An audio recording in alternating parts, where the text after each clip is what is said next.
Okay, this is going to have to be a rough transition today. 1, 2, 3, 4. Because we do not have our original logo. We've made it to episode 49, and unfortunately, we have lost the logo in the format of my iPhone, but that's okay. We are hitting up episode 49 here, and also episode 50 on the last day and the final few hours of 2023. The subject matter of this episode has got to be about my primary musical collaborator, Harrison Andrew, the Hitman Foreman. I gave props to Tony in the last episode, which was only right. I guess he's about my oldest friend, still rocking the music with me. Thank goodness. And Harrison similarly has made a colossal impact on my ability to record music and play live, and just wanted to acknowledge his significant contribution to my music over the past 3 years since we met back some years ago. And I was just thinking, in terms of playing live, I guess that Harrison and I would have played I'm saying that I think I played probably about between 40 and 50 shows with Tony, based on a lot of free shows that I used to do.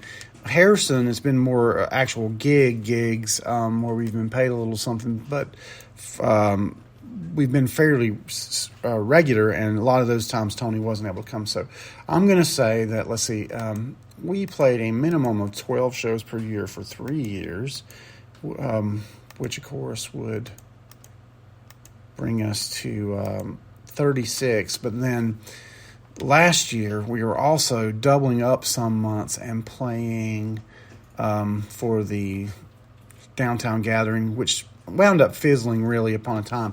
But I think we probably played 4 or 5 of those. We're going to say 5. One of those I wasn't even at. Lee and Harrison have kind of got the guys together and got pulled that off. In addition to that, I'm going to say that we played at least 5 shows at Mount Gilead for Luna's Pizza Restaurant. And then beyond that, I would say that in the past, I think Harrison and I have played at least 4 times at Backstreet. And we have played at least 2 times at Albemarle Nutrition.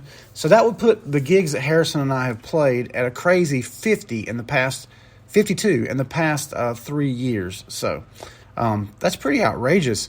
And in addition to that, those 50 gigs, we have also recorded at least 29 songs at Snug Record Studio in Faith. Of those 29 songs, I think about 4 of those, one of them is still in progress.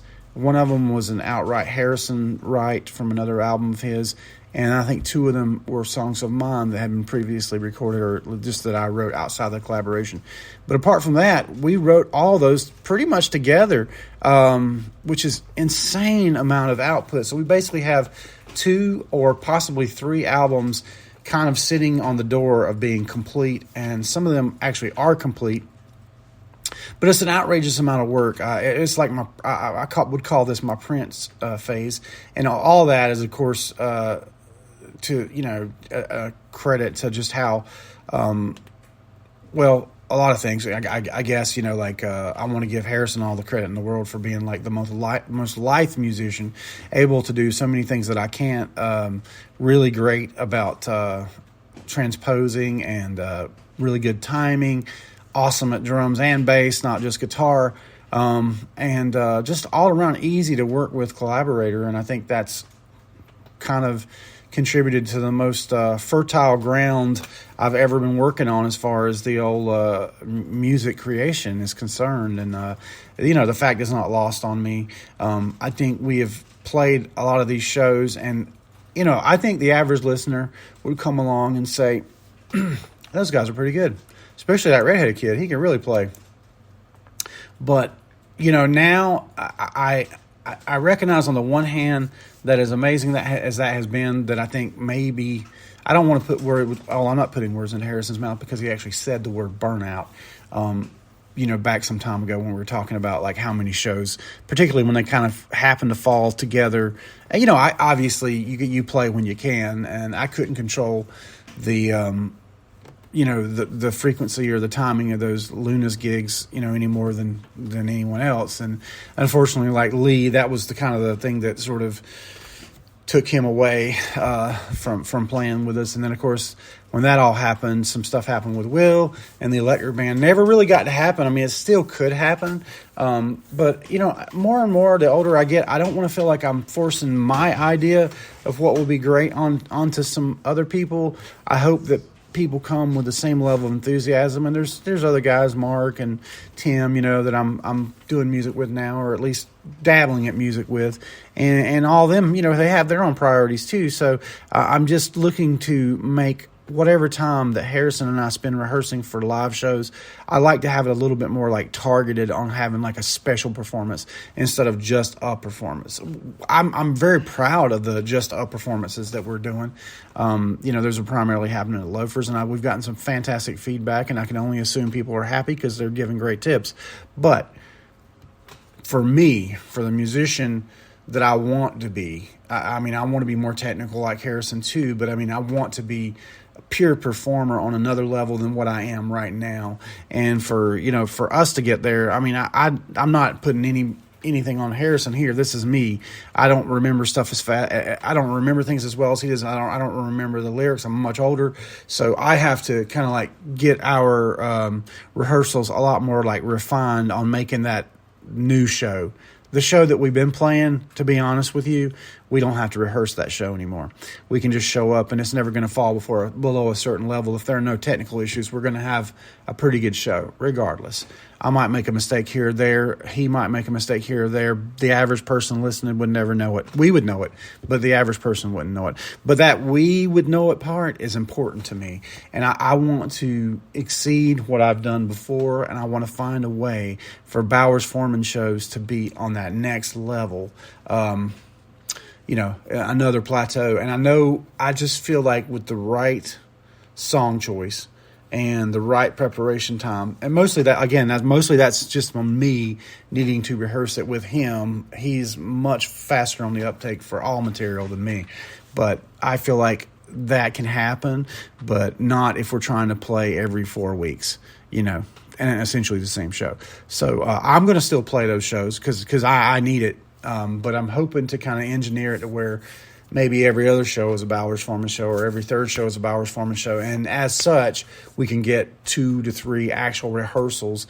If you think about it, you go like, hey, once a month, that shouldn't burn anybody out. But, like everybody else, I have things that I have to get done. He has a lot going on, obviously, with his job and, other family and friends and relationships and stuff. It only makes sense. But, so getting in that once a month show and then getting a rehearsal, that's 2 times right there. And then if you're going to get 2 rehearsals, that's 3 times. That's 3 weeks out of the month that you got to, get together and rehearse and put that time aside. So I do get that. Hopefully by stretching that out a little bit more, to where we're hitting up a Bowers Foreman show maybe every 3 months is kind of what I'm thinking, until that's not enough and, he wants to play more, or, we have other engagements outside of that. I'd be good with all of that. He wasn't able to come play with me this year at Christmas, but he did make the little thing we did at the coffee shop, which was great. I was glad we got to at least play those Christmas songs, but I think that what I walked away from that whole Christmas music thing, once again, I mentioned this before, we were supposed to play Winterfest, and the weather was calling for some bad weather, which never came, and they just pulled the plug on Winterfest altogether. So essentially, at least 3 or 4 rehearsals were wasted on Winterfest. I'm not doing that again for Christmas music. If the guys want to get up and do a pull-up here at the store, or just play downstairs for our annual party, and if they don't, that's fine too. I will say this, Tony has played with me for the last 4 years. Ever since Albemarle Nutrition has been open, Tony has played with me for Christmas, and it's been super fun. And I'm thinking Harrison did that once down there. I can't really remember, to be honest with you. But yeah, I'm just trying to be more logical in my approach to the live play, because at the end of the day, nobody really cares. I mean, somebody can appreciate it in the moment, but it's not anything they think about. We're not selling CDs, so it's got to be realistic and have a meaning to it. And for me, the meaning is getting to that next level, having that show one day in the future at Loafers or somewhere where people are in there and they're just like, whoa, these dudes are hitting it on a different level. And I don't always know exactly what makes people think that. Like, I just know as a musician, if I hear two guitars, that's always better than one if they're together and like there's some cool lead play. That's always better than one. Same with backing vocals and harmony, and that's another thing I'm hoping to explore a little bit more with Tim Irwin. But we'll see. He's supposed to be joining me for my next show for 3 songs. And I hope to develop that. In addition to all that, there's talk of doing a Beatles review show with Tim. And I think that will be awesome because we can harmonize each other. And that's just something you never hear at Loafers. And again, just trying to put something out there. I mean, there's a lot of great acts that play there now. I'm trying to book a real diversity into Loafers and Legends restaurant. You got Joy or Joy and the Gent on one side of it. And then on the other side, you got like Jessica Yates, a kind of really country singer, soul country singer. You got other people that have been around the karaoke scene are starting to come out and bring their acts. And there's a couple 70s and 80s reviews that I'm really excited to see those. Mama Molasses, if you don't know who she is, look her up, Ella Patrick on Facebook. She's going to be there at the end of February. And then some other musicians that I've been able to work with in the studio I'm bringing in from parts a little further out. So, yeah, it's going to be exciting. But all that to say that this year and the last 2 years could not have been nearly what they were without, Harrison's contribution to my music. There's absolutely no way. So thank you very much, Harrison. I do appreciate that. I appreciate you. You're a great friend and an unbelievable music collaborator. Thank you very much. Hope you have a great new year. Hope you guys all have a great new year. And, being that I'm going to do another one of these to sort of recap the year and to get us to number flipping 50. You didn't think it was going to happen, but looky what's happening. We're going to finally get to number 50. I will close out by saying that I spent Christmas Day really sick because I let a client talk me into doing one last massage session and saying that she had she wasn't sick even though she was coughing. She had loaded some corn. I knew that wasn't true. I should have stopped it. But, of course, the crud got me. It didn't get me the way it does a lot of people because I'm always taking stuff here to kind of keep my immune system pumped up. So, fortunately, it just kind of knocked the wind out of my sails a little bit and really kind of ruined Christmas Day for me. But I did recover from it. But, unfortunately, by the end of that recovery time, Summer is off on vacation and we have Delilah again, and that has been less than ideal. Usually I'm having fun, the week of New Year's, and we spent the night at the hotel last night, and it wasn't fun at all. And I think Delilah's kind of on the tail end of a little bit of cold too. So between Nancy being all stressed out and Delilah, being herself, and then me just not quite up to my normal standard of, activity, or you could say, I guess. I don't know. I think maybe I took the cold medicine too long and stuff, and that messed with my appetite. So, like, literally every meal I had just didn't taste good this whole week. So, yeah, I'm feeling a whole lot better now. Just got a touch of heat, I think. Sitting up here and, Liam wanting to put the heater on and me begging him not to because I'm sweating. So, yeah, it's a little weird, but I'm off the cold meds. I'm just trying to focus on drinking as much water as possible. And I will. I'll be